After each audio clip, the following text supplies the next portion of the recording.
Today I'm going to talk about the 5 ways to stay motivated for the OSCP. And now listen, I understand that people can find OSCP discouraging, that it can be very overwhelming and difficult at times. And listen, I've been there, right? It can be very difficult, and it can feel like if you're just learning one thing, there's 2,000 other things you have to learn, and it's just so technical and so overwhelming. And it is really difficult, right? And if that resonates with you, then this video is going to be perfect for you, because I'm essentially going to mention the 5 ways to stay motivated for the OSCP. Number 1, ask yourself, why do you actually want it? Right? What is it about OSCP that actually drives you and makes you want to have it? For a lot of people, they actually want to have a job as a professional ethical hacker. And OSCP is essentially the best certification to help you achieve just that.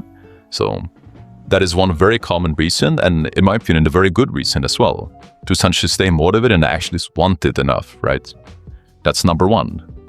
Number 2, structure. It can be very overwhelming at times, and you can wonder, what should I do next? I've learned one technique when it comes to limit privilege escalation, but there's so many, like what should I do next? What techniques even are out there, right? And I understand that. And obviously that is why we have created a structure that you can just follow, a complete roadmap inside of the course, that you essentially just complete the checklist and action steps, and you essentially just get on with it.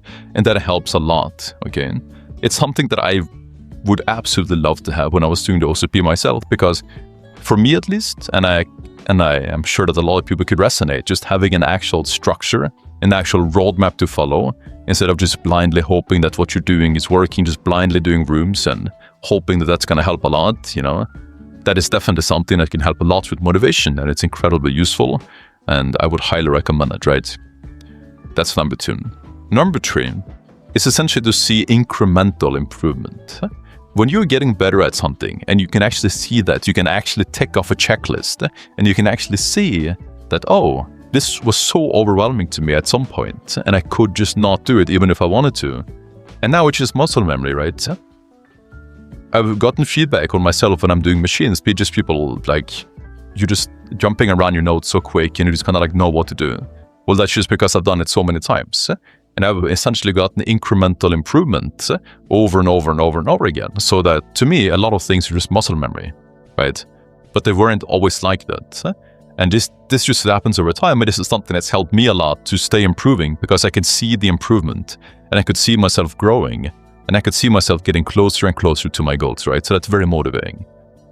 Now, that was number 3. Number 4, to essentially have a friend to do it with. Now, if you guys have listened to my story, all of you know that essentially I studied a lot with someone named Mohammed, okay? And this was a person that I found along my journey to study with the OSCP, and I definitely could have succeeded without Mohammed, but just having one person, just a single person to study alongside with, I found to be incredibly motivating. Just, there were things that was very confusing to me, and there was things that was very confusing to Mohammed. I remember, for instance, Mohammed, he hated pivoting, because it was so difficult for him to just wrap his head around all this, like foot forwarding and pivoting and tunneling traffic. And I definitely get that, right? But yeah, I was essentially able to help him out, and it was really just awesome to have a partner to just kind of spar with, right? And that is also something that we offer inside of the community, because we have hundreds of members inside of the Discord. People are asking questions, I'm answering and helping them out. And it's really just awesome. And there's been several people that's already found partners to study the OSCP alongside with. And I mean, that's honestly just wholesome. That's amazing to see. And it will definitely help you if you're someone that just likes to have someone to essentially study with, right? And spar with and ask questions and really just learn alongside. It can be very motivating. Now, that was number 4. Number 5 is a sense of completion. There are definitely people out there that are essentially just jumping cert to cert because they love to get the dopamine of completing a certification and having that certification, right? And I am proud to have my OSCP, and I'm very happy to have my OSCP, and I know most people feel the same. And just that sense of completion can be amazing. And obviously this ties back to the first point as well, is the fact that it's just very, very, very useful to have the OSCP on your CV for jobs, okay? There is 100% jobs that will open up to you because you have OSCP compared to if you didn't, right? This applies both to Pentesting, of course, but I've definitely seen it several times as well with like SOC analysts, that they essentially get a SOC analyst role before they get into Pentesting. because it can be difficult to make that direct jump, but them having OSCP just gave them a massive advantage over everyone else.